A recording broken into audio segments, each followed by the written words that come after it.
चलिए जी, तो अभी तक जो हमने बात की है वो बात की है अपने कैश बेसिस ऑफ अकाउंटिंग की, और फिर सेकंड बात की हमने एक्रूअल बेसिस ऑफ अकाउंटिंग की।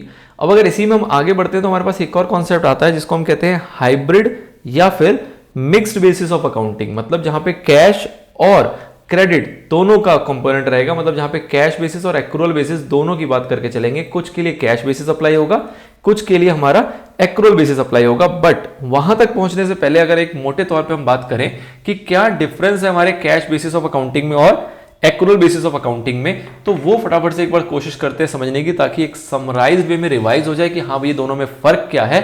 ऑल्दो मैं पूरी तरीके से अश्योर हूं यहां पे कि आपको इसमें कोई दिक्कत है नहीं, आपको ये बात अच्छे से समझ में आ गई है, बट स्टिल एक बार इसको लेके चलते हैं और कोशिश करते हैं इसको कवर करने की। चलिए सर, तो फटाफट से एक टेबल बनाएंगे। कभी भी हम डिफरेंस लेते हैं तो उसके लिए क्या ड्रॉ करते हैं, एक टेबल।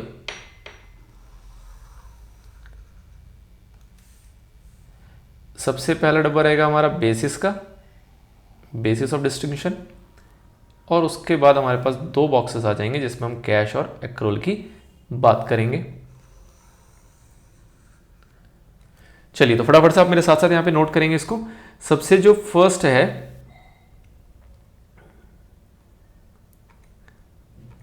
वो है आपका बेसिस। ओके, थोड़ा सा कम,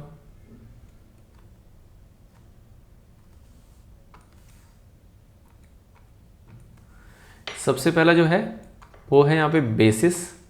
दूसरे में हम बात करेंगे कैश बेसिस ऑफ अकाउंटिंग, और उसके बाद अगले में बात करेंगे हम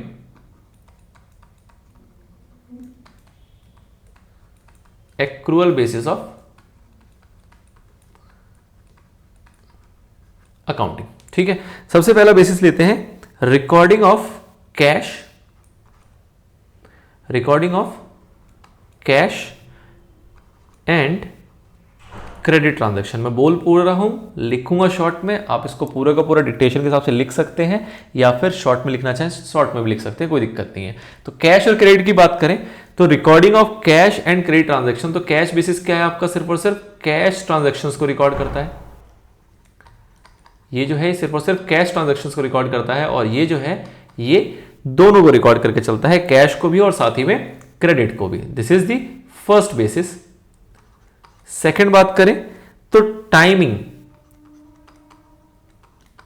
टाइमिंग क्या है, टाइमिंग ऑफ रिकॉर्डिंग। अब यहां पे दोनों चीज कवर कर लेंगे, timing of recording of incomes और timing of recording of expenses. तो अगर टाइमिंग ऑफ रिकॉर्डिंग में हम बात करें पहले इनकम की, तो हम कब रिकॉर्ड करते हैं इसके अंदर, जब वो हमें रिसीव हो जाता है। और एक्सपेंस की अगर बात करें तो एक्सपेंस को हम कब रिकॉर्ड करते हैं, जब हम उसको पे कर देते हैं। इसको आप ऐसे कह सकते हो रिसीव्ड इन कैश, और दूसरा पेड इन कैश। ठीक है सर। एक्रूअल बेसिस की बात करें तो हम कब रिकॉर्ड करते हैं, जब हमारी वो ट्रांजैक्शन जो है वो हमारी तब रिकॉर्ड होगी जब वो एक्रू हो जाएगी हमारी। मतलब कि चाहे पैसा मिले चाहे ना मिले, जितनी भी इनकम है वो जब हमारी एक्रू हो जाएगी, मतलब कि रिसीव्ड और एक्रूड, तो हम उसको रिकॉर्ड कर लेंगे। और दूसरा, जब खर्चे की बात करें, पेड और ड्यू। ड्यू हो गया या फिर हमने पे कर दिया, बोथ द केस हम उसको रिकॉर्ड कर लेंगे अपने बुक्स ऑफ अकाउंट्स के अंदर। अगला थर्ड बात करें, थर्ड डिस्टिंक्शन क्या हो सकता है, आउटस्टैंडिंग। चार हमने कीवर्ड देखे थे, एक था हमारा आउटस्टैंडिंग। आउटस्टैंडिंग वर्ड जो है वो किसके साथ लगता है सर, एक्सपेंसेस के साथ। दूसरा कीवर्ड क्या था हमारा, दूसरा था इसी एक्सपेंस का प्रीपेड, प्रीपेड एक्सपेंसेस।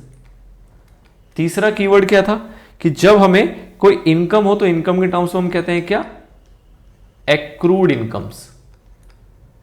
मतलब वो इनकम जो एक्रू हो गई है बट रिसीव नहीं हुई। और last but not the least क्या था हमारा, इनकम रिसीव्ड इन एडवांस। ये चार टर्मिनोलॉजी थी। इन चारों का क्या किया जाता है, इन सबको हम कैश बेसिस ऑफ अकाउंटिंग में क्या कर देते हैं, इग्नोर। और यहां पे क्या करते हैं, इसको इन सभी को अपनी अकाउंटिंग में इंक्लूड करके चलते हैं, अपनी अकाउंटिंग में इसका ट्रीटमेंट करके चलते हैं, अपनी अकाउंटिंग में इसको एडजस्ट करके चलते हैं। ठीक है, दिस इज एक्रूअल। नाउ इसके बाद लीगल पोजीशन की अगर बात करें तो लीगल पोजीशन क्या है इनकी? लीगल पोजीशन बोले तो क्या कोई एक्ट है जो कैश बेसिस ऑफ अकाउंटिंग को सपोर्ट करता है? तो आप बोलोगे क्या कि नो। आप क्या बोलोगे? Not recognised. कहां पे? In companies act 2013। और इसको क्या बोलोगे आप? Recognised in companies act 2013। इसके बाद अगला बात करें कि भैया प्रॉफिट एंड लॉस को अगर करेक्ट निकालने की बात करें, करेक्ट प्रॉफिट एंड लॉस, तो कौन निकाल के बताता है? क्या कैश बेसिस ऑफ अकाउंटिंग आपको करेक्ट इंफॉर्मेशन देता है या फिर एक्रूअल? तो ये प्रोवाइड करता है, ये जो देता है वो क्या है? वो इनकरेक्ट हो सकता है या फिर manipulative profit and loss account हो सकता है। बट ये जो देता है ये क्या देता है? ये देता है true and fair view of profit and loss. Profit होगा तो भी वो सही होगा और लॉस होगा तो वो भी सही माना जाएगा on the basis of accrual basis of accounting. और लास्ट बात कर लेते हैं सुटेबिलिटी की, कि किसके लिए कौन सा सही है। तो सुटेबिलिटी में हमने देखा कि जो हमारे प्रोफेशनल्स हैं उनके लिए तो cash basis of accounting suit करता है, जैसे कि लॉयर्स थे, चार्टर्ड अकाउंटेंट्स थे, इन लोगों के लिए कैश बेसिस ऑफ अकाउंटिंग है जो सुटेबल है। डॉक्टर्स वगैरह हो गए जो कि उधारी पे काम ही नहीं करते।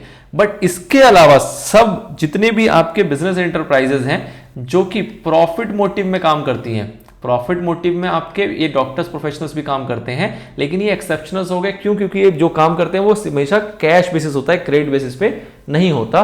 बट अदर देन दैट जितने भी प्रॉफिट मोटिव ऑर्गेनाइजेशंस होते हैं, बिजनेस एंटरप्राइज होते हैं, वो सारे के सारे क्रेडिट में भी डील करते हैं, चाहे वो लेने की बात हो चाहे वो देने की बात हो। मतलब कहीं से पैसा रिसीव करना है, मतलब वो अगर सेल करते हैं तो भी वो क्रेडिट में करना पसंद करते हैं, और अगर वो परचेज करते हैं तो भी वो क्रेडिट में परचेज करना पसंद करते हैं, या फिर जो हमारा एटमॉस्फेयर है वही ऐसा है कि उन्हें वो करना पड़ता है। ठीक है सर, तो these are the basic distinctions between the cash basis of accounting and the accrual basis of accounting. मोटे मोटे तौर पर हम बात करें तो हमने ये सारी चीजें पढ़ी है। नाउ जो तीसरा कॉन्सेप्ट निकल के आता है वो बात करता है आपसे हाइब्रिड की। अब हाइब्रिड के अंदर क्या है? इसके अंदर दोनों ही कंपोनेंट आपके समा गए, आपका कैश बेसिस ऑफ अकाउंटिंग भी कवर हो गया और इसके अंदर एक्रूअल बेसिस ऑफ अकाउंटिंग भी आ गया। तो मतलब कि मिक्सचर अगर हम बोले किसका, कैश बेसिस का और एक्रूअल बेसिस का, तो उसे हम कहते हैं हाइब्रिड। अब बताओ हाइब्रिड अच्छा होगा या बुरा होगा?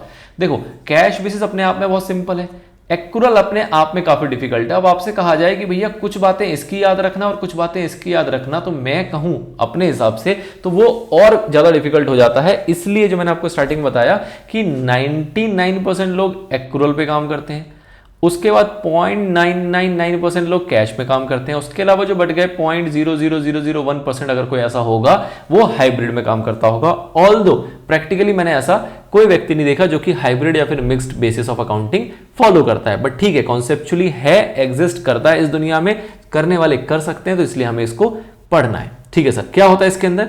इसके अंदर जितने भी रेवेन्यू और एसेट्स हैं उसको तो हम कैश बेसिस में रिकॉर्ड करते हैं। देखो यहाँ पे क्या है ना, थोड़ा सा कंजर्वेटिव होकर सोचा जाएगा कि रेवेन्यू, जैसे कि हम अपने एक कॉन्सेप्ट भी पढ़ा था जहां हमने क्या देखा था, do not anticipate your profit but anticipate your all future losses. मतलब कोई भी अगर एंटिसिपेटेड लॉस होने वाला है तो उसको रिकॉर्ड कर लो। ये कौन बोलता था आपको? प्रूडेंस कहता था। और अगर कोई फ्यूचर में प्रॉफिट दिख रहा है तो उसको रिकॉर्ड मत करो। तो वही चीज ये भी कहता है। ये क्या कहता है कि भैया अगर रेवेन्यू है ना तो वो कैश बेसिस में रिकॉर्ड करना। कैश बेसिस मतलब कि रेवेन्यू की बात करें तो जब पैसा आ जाए तभी रिकॉर्ड करना। एसेट्स की बात करें तो उसको कब रिकॉर्ड करना? कैश बेसिस में रिकॉर्ड करना। लेकिन अगर एक्सपेंसेस या लायबिलिटी है तो एक्रूअल बेसिस पे कर लेना। मतलब पैसा नहीं भी दिया पर लगता है कि देना पड़ेगा तो उसको आपको बुक्स में रिकॉर्ड करना है। कोई लायबिलिटी ऐसी है जो कि अभी नहीं चुकाई है लेकिन लगता है कि आप चुकाओगे तो उसको आपको यहां पर रिकॉर्ड कर देना है। मतलब क्या हुआ कि ये इसने उसको बांट दिया, इसने उसको बांट दिया। हम या तो इन चारों कॉन्सेप्ट में, चाहे रेवेन्यू हो, चाहे एक्सपेंस हो, चाहे एसेट्स हो, चाहे लाइबिलिटी हो, इसमें हम क्या करते थे कि या तो कैश बेसिस लगाते थे चारों में या फिर चारों में ही एक्रूअल कॉन्सेप्ट लगाते थे। बट हाइब्रिड क्या कह रहा है? ये कह रहा है कि ये अच्छी अच्छी वाली चीजें जो आपके फायदे की होती है, रेवेन्यूज और एसेट्स जो हैं वो किसी भी बिजनेस एंटरप्राइज के लिए एक फायदे का सेगमेंट होता है, उनका पॉजिटिव सेगमेंट होता है। तो इसमें तो उन्होंने रूल लगा दिया कि इसमें कैश बेसिस फॉलो कर लो। और एक्सपेंसेस और लाइबिलिटीज के अंदर रूल लगा दिया जो कि आपके लिए नेगेटिव का सौदा होता है, आपके नुकसान का एक उसका पोर्शन होता है आपका, उसके लिए कह दिया कि यहां पे क्या यूज कर सकते हो आप, एक्रूअल। अगर कोई व्यक्ति ऐसा करके चलता है तो उसको कहा जाता है कि आप क्या फॉलो करते हो, मिक्स्ड बेसिस ऑफ अकाउंटिंग।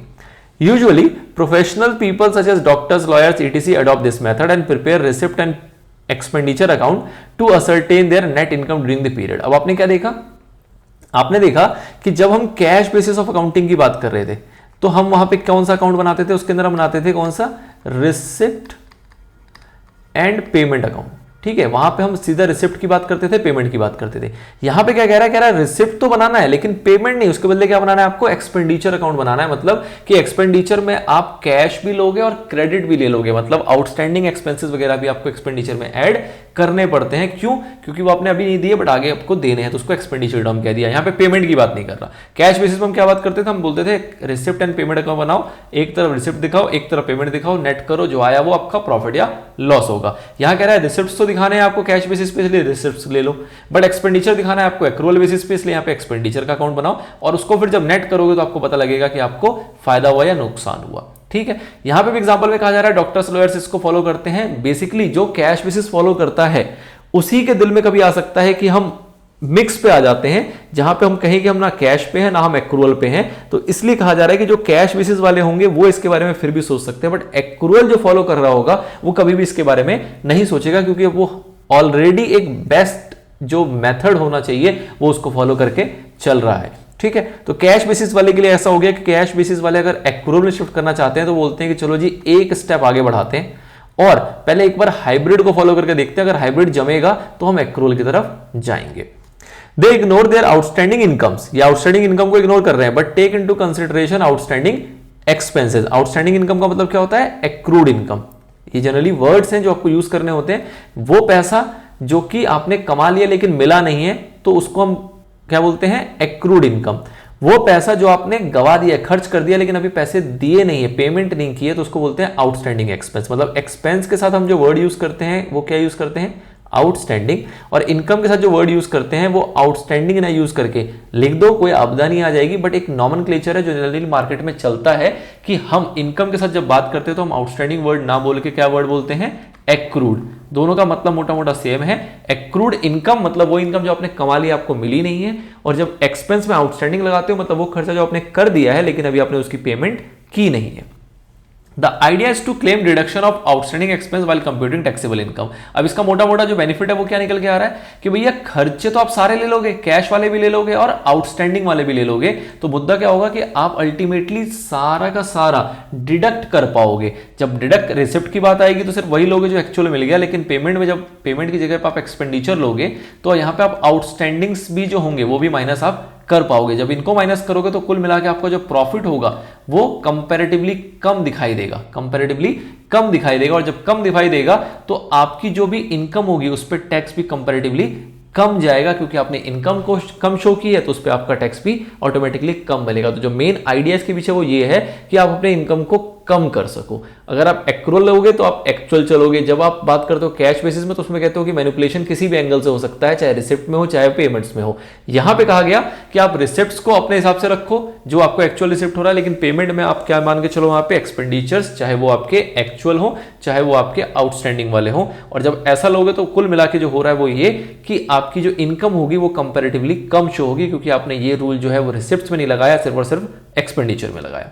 ठीक है सर, क्या ये एक्सेप्टेबल है? बिल्कुल। Hybrid system of accounting is an acceptable and approved system as per judgments of the courts. मतलब कोर्ट्स की ऐसी ऐसी जजमेंट्स आई हुई हैं पीछे पास्ट में जिसके बेस पे कहा जा सकता है कि जो हाइब्रिड सिस्टम ऑफ अकाउंटिंग है वो आपका एक्सेप्टेबल है, कोई दिक्कत नहीं है, अगर कोई व्यक्ति चाहे तो फॉलो कर सकता है। बट जितना आपने ओवरऑल सुना समझा उससे अगर आपको मैं कहूं कि आप खुद जज करो तो आप क्या जज करना पसंद करोगे? आप हमेशा पसंद करोगे किसको? एक्रूअल को। क्यों? क्योंकि इसकी लीगल बैकिंग है, कंपनीज एक्ट इसके साथ है। वो कहता है हाँ भैया ठीक है, true and profit view, true and fair view जो प्रॉफिट का है वो आपको एक्रूअल ही बताता है। तो जब ये सारी बातें यूजर्स को भी पता है और आप चाहते हो कि आपका जो फाइनेंशियल स्टेटमेंट है वो ऐसा बने जो यूजर्स को वाइडली एक्सेप्ट करें और उस पर भरोसा जता पाएं, तो ऑब्वियसली बात है आपको बेसिस ऑफ अकाउंटिंग भी वही फॉलो करना पड़ेगा जो सबसे ज्यादा भरोसेमंद है। और तीनों में से अगर हम कंपेयर करते हैं तो सबसे ज्यादा भरोसेमंद जो है वो आपका है एक्रूअल बेसिस ऑफ अकाउंटिंग।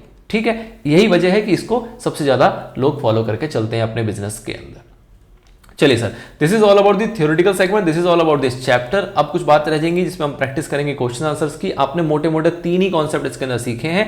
पहला आपने देखा प्रोसेस ऑफ अकाउंटिंग, जिसके अंदर हमने 5 प्रोसेसेस की बात करी, उसके ऊपर कुछ क्वेश्चंस आपके हो सकते हैं। सेकंड हमने देखा बेसिस ऑफ अकाउंटिंग, इसके अंदर मोटा मोटा आपने बात की है सिर्फ और कैश बेसिस की और एक्रूअल बेसिस की।